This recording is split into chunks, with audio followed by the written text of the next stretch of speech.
మరింత మెటీరియల్కి సబ్స్క్రైబ్ అవ్వండి, బెల్ని క్లిక్ చేసి మొదటిగా పొందండి. హాయ్ ఫ్రెండ్స్, ఏపీ ఎకానమీలో భాగంగా కేంద్ర మరియు రాష్ట్రాల యొక్క ఫ్లాగ్షిప్ పథకాల గురించి మనం నేర్చుకుంటున్నాము. ఇదివరకే పార్ట్ 1గా జాతీయ గ్రామీణ ఉపాధి హామీ పథకాన్ని వివరించడం జరిగింది. ఇంకా మిగతా పథకాలకు వచ్చేసరికి national rural mission, Deen Dayal national rural livelihood mission, Deen Dayal Upadhyaya Grameen Kaushal Yojana, ప్రధానమంత్రి గ్రామ్ సడక్ యోజన, ప్రధానమంత్రి ఆవాస్ యోజన గ్రామీణం, అలాగే జాతీయ గ్రామీణ ఆరోగ్య మిషన్, అలాగే నేషనల్ సోషల్ అసిస్టెన్స్ ప్రోగ్రామ్, అలాగే టోటల్ శానిటేషన్ క్యాంపెయిన్. వీటిని గురించి ఇప్పుడు మనం చూద్దాం. ఇవే కాకుండా ఇంకా కొన్ని పథకాలు ఉన్నాయి. అయితే ఇక్కడ మాత్రం చాలా ముఖ్యమైన మాత్రమే ప్రస్తావించడం జరుగుతుంది. ఈ పథకాల యొక్క ప్రధాన ఉద్దేశాలు, వీటితో పాటు ఆంధ్రప్రదేశ్ రాష్ట్రంలో వీటి అమలు ఏ విధంగా ఉందో కూడా పరిశీలిద్దాం. మొదటగా జాతీయ రూరల్ మిషన్ని పరిశీలిద్దాం. పట్టణ ప్రాంత సౌకర్యాలను గ్రామీణ ప్రాంతాల్లో కల్పించడానికి ఈ పథకాన్ని ప్రవేశపెట్టారు. ఈ పథకం 5 సంవత్సరాల కాలంలో 300 రూర్బన్ క్లస్టర్లని అభివృద్ధి చేస్తుంది.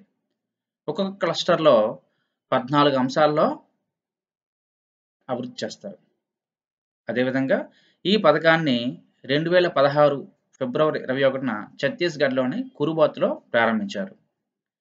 ఈ పథకం యొక్క ప్రధాన ఉద్దేశము ఆర్థిక, సామాజిక, భౌతిక మౌలిక సదుపాయాలను కల్పించి గ్రామీణ ప్రాంతాలని అభివృద్ధి చేయడం.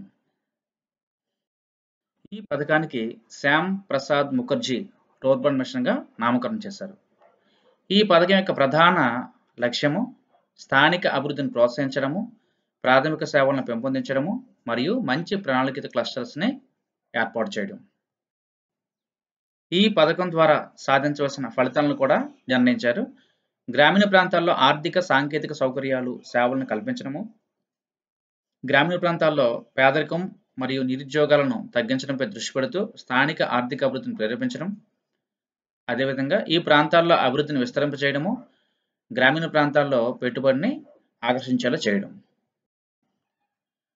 క్లస్టర్ అనేది 2 రకాలుగా ఉంటాయి. ఒకటి గిరిజన, 2 గిరిజనేతర. అయితే గిరిజన ప్రాంతాల్లో క్లస్టర్స్ని ఏర్పాటు చేయాలంటే 5,000 నుంచి 15,000 మంది జనాభా ఉండాలి. అదే గిరిజనేతర మైదాన ప్రాంతాల్లో లేదా తీర ప్రాంతాల్లో అయితే 25,000 నుంచి 50,000 వరకు జనాభా ఉండాలి. దీంట్లో క్లస్టర్ని ఏర్పాటు చేయాలంటే దేన్నైతే గుర్తించబడిన కేంద్రంగా అనుకుంటారో ఆ కేంద్రం చుట్టూ 5 నుంచి 10 కిలోమీటర్ల పరిధి లోపల గల ఉన్న అనుబంధ గ్రామాలు, గ్రామ పంచాయతీలని గుర్తించి ఒక క్లస్టర్ని ఏర్పాటు చేయడం జరుగుతుంది. రూరల్ మిషన్పై గ్రూప్ 3 స్క్రీనింగ్ టెస్ట్లో 3 ప్రశ్నలు రావడం జరిగింది. మొదటగా కేంద్రం ఆమోదించిన 100 క్లస్టర్స్లో ఆంధ్రప్రదేశ్ నుంచి 5 ప్రాంతాలని ఎంపిక చేశారు. అంటే 5 క్లస్టర్స్. అందులో ఒకటి చిత్తూరులోని కుప్పం, అనంతపురంలోని కంబదూర్, ప్రకాశంలోని సింగరాయకొండ, నెల్లూరులోని వెంకటాచలం, అలాగే విశాఖపట్నంలోని అరకులోయ. ఇది ట్రైబల్ క్లస్టర్. ప్రధానమంత్రి ఆవాస్ యోజన. దీనికి ముందు ఇందిరా ఆవాస్ యోజన ఉండేది. దీని థీమ్ హౌసింగ్ ఫర్ ఆల్ 2022. 2020 సంవత్సరంలోగా బలహీన వర్గాల వారికి పూర్తి స్థాయిలో గృహాలని నిర్మించడం దీని ప్రధాన లక్ష్యము. ఈ పథకం కింద 5 కోట్ల ఇళ్లను నిర్మిస్తారు. ఇందులో గ్రామీణ ప్రాంతాల్లో 3 కోట్లు, పట్టణ ప్రాంతాల్లో 2 కోట్ల ఇళ్లను నిర్మిస్తారు. ప్రధాన లబ్ధిదారులు బిలో పావర్టీ లైన్ కింద ఉండేవారు. అలాగే వీటికి నిధులను 70% కేంద్రము, 20% రాష్ట్రాలు సమకూరుస్తాయి. జనవరి 2017లో ఈ పథకానికి సవరించి నెలకు 50,000 రూపాయల్లో వేతనం వచ్చే ప్రైవేటు, ప్రభుత్వ ఉద్యోగులు ఈ పథకం కింద సొంత ఇల్లును నిర్మించుకోవచ్చు. ఇదివరకే ఇంటిని నిర్మించుకోకుండా ఉంటే. అలాగే ఈ రుణాన్ని తీర్చేందుకు రుణాల చెల్లింపు కాలపరిమితిని 15 సంవత్సరాల నుంచి 25 సంవత్సరాలకి పెంచారు. ఈ పథకం కింద బ్యాంకు నుంచి రుణాన్ని ఎంత తీసుకున్నప్పటికీ గరిష్టంగా 6 లక్షల సొమ్ముకు 15 ఏళ్ల పాటు 6.5% చొప్పున వడ్డీని లెక్కించి గరిష్టంగా 2.3 లక్షల వరకు డబ్బును ఒకేసారి లబ్ధిదారుల అకౌంట్లో జమ చేస్తారు. ఈ పథకంకి 2017-18 బడ్జెట్లో 2019 నాటికి 1 కోటి గృహాలను నిర్మించాలనే లక్ష్యంగా నిర్ణయించుకున్నారు. అదేవిధంగా 2016-17 బడ్జెట్లో ఈ పథక కేటాయింపులు 15,000 కోట్లు కాగా 17-18 బడ్జెట్లో 23,000 కోట్లుగా ఉంది. ఇంకా ఈ బడ్జెట్లో గృహాల బిల్డప్ ఏరియాను కార్పొరేట్ ఏరియాగా మార్చారు. హౌసింగ్ బోర్డు ద్వారా 20,000 కోట్ల రుణాలను ఈ పథకానికి కేటాయించనున్నారు. తర్వాత పథకము ప్రధానమంత్రి గ్రామ్ సడక్ యోజన. 2000 సంవత్సరంలో వాజ్పేయి ప్రభుత్వం దీన్ని ప్రారంభించింది. అప్పుడు మిగిలిపోయిన లక్ష్యాలను ఇప్పుడు పూర్తి చేయనున్నారు. ఈ పథకం ప్రధాన లక్ష్యము గిరిజన ప్రాంతాల్లో 250 మంది జనాభా, అలాగే మైదాన్ ప్రాంతంలో 500 జనాభా గల ప్రతి ప్రాంతంలో కూడా రవాణా సౌకర్యాన్ని ఏర్పాటు చేయడం ఈ పథకం యొక్క ప్రధాన ఉద్దేశం. 2021 నాటికి 65,000 అర్హత గల గ్రామీణ ప్రాంతాలను ప్రధాన రోడ్లతో అనుసంధానించనున్నారు. దీనికి గాను 2.3 లక్షల కిలోమీటర్ల రోడ్లను 2019 నాటికి పూర్తి చేయాలని లక్ష్యంగా పెట్టుకున్నారు. ఈ పథక అమలుకై డీజిల్ సెస్పై వచ్చే నిధులను వాడతారు. 2015-16లో 37,000 కిలోమీటర్ల గ్రామీణ రోడ్ల నిర్మాణానికి 19,200 కోట్లను వెచ్చించారు. ఇక ప్రగతి చూస్తే 2011-14లో సగటు రోడ్ల నిర్మాణము 73 కిలోమీటర్లు కాగా 2016-17 నాటికి 133 కిలోమీటర్లుగా ఉంది. 14-15 నుండి ఇంతవరకు 1,40,000 కిలోమీటర్ల రోడ్లను నిర్మించారు. అలాగే 2017-18 బడ్జెట్లో 19,000 కోట్ల రూపాయలను ఈ పథకానికి కేటాయించారు. తర్వాత ప్రోగ్రాం జాతీయ సాంఘిక భద్రత కార్యక్రమాలు, national social assistance programme. 1995 August 15 నుండి ఈ పథకాలను అమలు చేస్తున్నారు. రాజ్యాంగంలోని ఆదేశ సూత్రాలు 41వ ఆదేశ సూత్రానికి అనుగుణంగా వీటిని అమలు చేస్తున్నారు. దీన్ని ఒక జాతీయ విధానంగా కూడా ప్రవేశపెట్టారు. ఇంకా రాష్ట్రాలు ఏ విధంగా వీటిని అమలు చేయాలి అనే ప్రమాణాన్ని కూడా ఇది నిర్దేశించింది. ఈ పథకం కింద కేంద్ర స్థాయిలో national old age pension scheme, national వైకల్యము పెన్షన్ పథకము, జాతీయ వితంతు పెన్షన్ పథకము, నేషనల్ ఫ్యామిలీ బెనిఫిట్ పథకము, అన్నపూర్ణ మొదలైన పథకం. ప్రస్తుతం అమలు చేస్తున్న మరొక ముఖ్య పథకము జాతీయ గ్రామీణ జీవనోపాధి మిషన్. దీన్ని జూన్ 2011లో గ్రామీణాభివృద్ధి మంత్రిత్వ శాఖ ప్రారంభించింది. 2015 నవంబర్లో దీనికి Deen Dayal national rural livelihood మిషన్గా పేరుని మార్చారు. ప్రపంచ బ్యాంకు సాయం అందించే ఈ పథకం ద్వారా గ్రామీణ పేదల యొక్క జీవనోపాధిని, అదేవిధంగా గృహాల యొక్క ఆదాయాన్ని పెంచడం ప్రధాన ఉద్దేశాలు. ఈ పథకాన్ని స్వయం ఉపాధి మరియు నైపుణ్యం కలిగిన ఉపాధి అవకాశాలను పేద కుటుంబాలకు కల్పించడం ద్వారా వారి పేదరికాన్ని తగ్గించడమే కాకుండా వారి యొక్క జీవనోపాధిని నిలకడగా మెరుగుపరుస్తుంది. ఈ పథకాన్ని స్వయం ప్రతిపత్తి గల స్వయం సహాయక బృందాలు SHGs మరియు సమాఖ్య సంస్థల ద్వారా దేశంలోని 600 జిల్లాల్లో 6,000 బ్లాకుల్లో 2.5 లక్షల గ్రామ పంచాయతీల్లో మరియు 6 లక్షల గ్రామాల్లో 7 కోట్ల గ్రామీణ పేద కుటుంబాలను కవర్ చేయడానికి ఒక ఎజెండాను రూపొందించారు. ఈ పథకానికి మరో పేరు ఆజీవిక. ఈ పథకాన్ని 10 సంవత్సరాల కాల వ్యవధిలో వివిధ దశల్లో అమలు చేయాలని నిర్ణయించారు.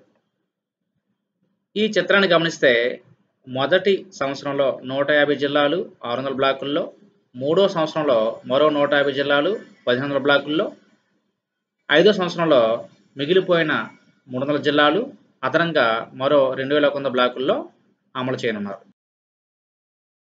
7వ సంవత్సరంలో 800 బ్లాకుల్లో ఈ పథకాన్ని అమలు చేస్తారు. 10వ సంవత్సరం నాటికి చివరి గ్రామాన్ని కూడా ఈ పథకం కిందకు తీసుకొని వస్తారు. మరొక పథకము నేషనల్ రూరల్ హెల్త్ మిషన్. దీన్ని ఏప్రిల్ 12, 2005లో భారత ప్రభుత్వం ప్రారంభించింది. గ్రామీణ ప్రాంత ప్రజలకి నాణ్యమైన ఆరోగ్య సంరక్షణ సదుపాయాలను అందించడం దీని యొక్క ప్రధాన లక్ష్యం. నేషనల్ రూరల్ హెల్త్ మిషన్ యొక్క అమలును ఆంధ్రప్రదేశ్ రాష్ట్రంలో చూస్తే ఈ ఎన్ఆర్హెచ్ఎం కింద ఏపీ వైద్య విధాన పరిషత్ ఆసుపత్రుల్లో 14 ప్రత్యేక నవజాత శిశు సంరక్షణ యూనిట్స్, 7 నవజాత స్థిరీకరణ units, 96 newborn stabilization units, 21 గిరిజన ఆసుపత్రులు, 77 సమగ్ర అత్యవసర ప్రసూతి మరియు నవజాత శిశు కేంద్రాలు ఉన్నాయి. ఇంకా ఈ పథకం కింద జననీ సురక్ష కార్యక్రమాన్ని కూడా ఆసుపత్రి స్థాయిలో అమలు చేస్తున్నారు. డిసెంబర్ 31, 2016 నాటికి ఏపీలోని ఆరోగ్య సూచికలను గమనిస్తే ఐఎంఆర్ 1000కి 37 గాను, ఎంఎంఆర్ 1,00,000కి 110 గాను, టోటల్ ఫెర్టిలిటీ రేటు 1.7 గాను, నియోనాటల్ మోర్టాలిటీ రేటు 24 గాను, అండర్ 5 మోర్టాలిటీ రేటు 39 గాను, అదేవిధంగా సెక్స్ రేషియో 1000కి 993 గాను ఉంది. మరో ముఖ్యమైన పథకం దీన్ దయాళ్ ఉపాధ్యాయ గ్రామీణ కౌశల్య యోజన. గ్రామీణాభివృద్ధి మంత్రిత్వ శాఖ 2014 జూన్ 25న దీన్ని స్టార్ట్ చేసింది. ఈ పథకం 2 లక్ష్యాలతో పనిచేస్తుంది. ఒకటి, గ్రామీణ పేద కుటుంబాల ఆదాయాలకు వైవిధ్యాన్ని జోడించడము.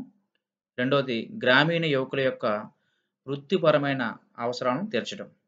అయితే ఈ పథకం అనేది నేషనల్ రూరల్ లైవ్లీహుడ్ మిషన్లో భాగంగా ఉంది. ఈ పథకం ప్రత్యేకంగా పేద కుటుంబాలకు చెందిన 15 నుండి 30 సంవత్సరాల లోపు గ్రామీణ యువత కోసం పనిచేస్తుంది. స్కిల్ ఇండియా ప్రచారంలో భాగంగా make in India, digital India, smart cities, startup India, standup India వంటి కార్యక్రమాలకు ఈ పథకం మద్దతుగా పనిచేస్తుంది. స్కిల్ డెవలప్మెంట్ ఎంటర్‌ప్రెన్యూర్‌షిప్ 2015 జాతీయ పాలసీ భారతదేశంలో 2022 నాటికి 24 రంగాల్లో 109.73 మిలియన్ల నైపుణ్యాలు ఖాళీగా ఉంటాయని అంచనా వేసింది. ఈ పథకం కింద అభ్యర్థులు సమర్థవంతంగా పనిచేయడానికి 160 గంటల శిక్షణను, మృదువైన నైపుణ్యాలను, ఫంక్షనల్ ఇంగ్లీష్ మరియు కంప్యూటర్లో అక్షరాస్యత మొదలైన వాటి నుండి కూడా తప్పనిసరి చేసింది. ఇంకా ఈ శిక్షణా కాలంలో కనిష్టంగా 6,000 రూపాయలను జీతంగా చెల్లిస్తారు. ఒకవేళ ఈ శిక్షణ అనేది రెసిడెన్షియల్ ప్రోగ్రామ్ అయితే ఉచిత శిక్షణ, యూనిఫాము, స్వేచ్ఛా కోర్సు, అదేవిధంగా ఉచిత వసతిని కల్పిస్తారు. నాన్ రెసిడెన్షియల్ ప్రోగ్రామ్ అయితే కొంత పరిధి మేరకు వీటిని తిరిగి చెల్లిస్తారు. ఈ పథకాన్ని 21 రాష్ట్రాలు, యూనియన్ టెరిటరీలోని 568 జిల్లాల్లో 6,215 బ్లాకుల్లో అమలు చేస్తున్నారు. ఇది ప్రస్తుతం 300 పారిశ్రామిక భాగస్వాములతో 690 ప్రాజెక్టులను అమలు చేస్తున్నది. గత ఆర్థిక సంవత్సరంలో 1.62 లక్షల మంది అభ్యర్థులకు శిక్షణనిచ్చారు. అదేవిధంగా ఏప్రిల్ 30, 2016 నాటికి 11,658 మందికి ఈ పథకం కింద శిక్షణను కల్పించారు. భారత ప్రభుత్వం ప్రతిష్టాత్మకంగా తీసుకున్న మరో పథకము స్వచ్ఛ భారత్ మిషన్. 1999లో టోటల్ శానిటేషన్ క్యాంపెయిన్ అనే పథకాన్ని ప్రారంభించారు. దీన్నే సంపూర్ణ పారిశుధ్య కార్యక్రమంగా అంటారు. దీనిని 2012 ఏప్రిల్ 1న నిర్మల భారత్ అభియాన్గా మార్చారు.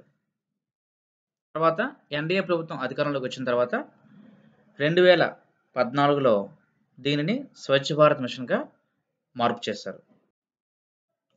2019 అక్టోబర్ 2 నాటికి దేశంలో 100% పరిశుభ్రతను సాధించడం ప్రధాన లక్ష్యంగా అక్టోబర్ 2, 2014న దీన్ని ప్రారంభించారు. దీని నినాదం ఏక్ కదం స్వచ్ఛతా కి ఓర్, స్వచ్ఛత వైపు ఒక ముందడుగు. ఈ పథకం కింద 2 లక్షల కోట్లను 5 సంవత్సరాల్లో ఖర్చు చేసి 120 మిలియన్ల మరుగుదొడ్లను నిర్మించడం లక్ష్యం. ఇంకా మంచినీటి సరఫరా, పరిశుభ్రత, నదుల్లో కాలుష్య నివారణ మొదలగు పారిశుధ్య కార్యక్రమాలు కూడా ఈ పథకంలో భాగం. ఈ పథకం కింద దేశంలోని 2.47 లక్షల గ్రామ పంచాయతీలకు ఒక్కొక్క పంచాయతీకి ఏటా 20 లక్షల రూపాయలని అందించనున్నారు. ఈ పథక లోగో అయిన గాంధీజీ కళ్లద్దాలతో కూడిన వినూత్నమైన లోగోను మహారాష్ట్రకు చెందిన అనంత ఖాస్ బర్దర్ రూపొందించారు. అదేవిధంగా ఏక్ కదం స్వచ్ఛతా కి ఓర్ అనే నినాదాన్ని గుజరాత్కు చెందిన భాగ్యశ్రీ సేథ్ అందించారు. ఈ పథక అమలుకు 2015 నవంబర్ 15 నుంచి అన్ని సేవలపై స్వచ్ఛ భారత్ సుంకాన్ని 0.5% వసూలు చేస్తున్నారు. ఈ నిధులు పూర్తిగా కేంద్రానికి చెందుతాయి. దీంతో పాటు క్లీన్ ఎన్విరాన్మెంట్ సెషన్ కూడా విధిస్తారు. 3x4 అడుగుల పరిమాణంలో గల మరుగుదొడ్ల నిర్మాణానికి రూ. 12,000, 4x6 అడుగుల పరిమాణ మరుగుదొడ్ల నిర్మాణానికి రూ. 15,000 అందిస్తున్నారు. రూ. 12,000లో 9,000 కేంద్రము, రాష్ట్రం 3,000, 15,000లో 9,000 కేంద్రము, రాష్ట్రం 6,000 అందిస్తుంది. 2016-17లో 1,5 కోట్ల మరుగుదొడ్ల నిర్మాణం లక్ష్యం కాగా 2017 మే 26 నాటికి 4.02 కోట్లను నిర్మించారు. సరిగ్గా ఈ కాలానికి ఎన్డీఏ ప్రభుత్వము 3 సంవత్సరాల పాలనా కాలాన్ని పూర్తి చేసుకుంది. స్వచ్ఛ భారత్కు 2016-17 బడ్జెట్లో 9,000 కోట్లు కేటాయించగా 17-18 బడ్జెట్లో 13,948 కోట్లను. ఇక ఆంధ్రప్రదేశ్కి వస్తే మే 1, 2015న స్వచ్ఛ ఆంధ్రప్రదేశ్ కార్పొరేషన్ను స్థాపించారు. కేంద్రం మంజూరు చేసిన 68.38 లక్షల వ్యక్తిగత మరుగుదొడ్లలో 2016 మార్చి నాటికి 32.75 లక్షల వ్యక్తిగత మరుగుదొడ్లను నిర్మించారు. 2016-17లో ఆంధ్రప్రదేశ్ 5 లక్షల వ్యక్తిగత మరుగుదొడ్లు నిర్మించాలని లక్ష్యం పెట్టుకోగా 4.44 లక్షల మరుగుదొడ్లు నిర్మించారు. అదేవిధంగా ఓడిఎఫ్గా 2,000 గ్రామ పంచాయతీలను ప్రకటించాలని లక్ష్యంగా పెట్టుకోగా 1,337 జీపీలను ఓడిఎఫ్లుగా ప్రకటించారు. ఓడిఎఫ్ అంటే ఓపెన్ డెఫికేషన్ ఫ్రీ, బహిరంగ మల విసర్జన రహితం. తరువాత వీడియోలో ఇంకా మిగిలిన ఫ్లాగ్షిప్ పథకాలతో పాటు ఆంధ్రప్రదేశ్ ప్రభుత్వం యొక్క పంచాయతీరాజ్ శాఖ అమలు చేస్తున్న పథకాలను కూడా పరిశీలిద్దాం. Thank you.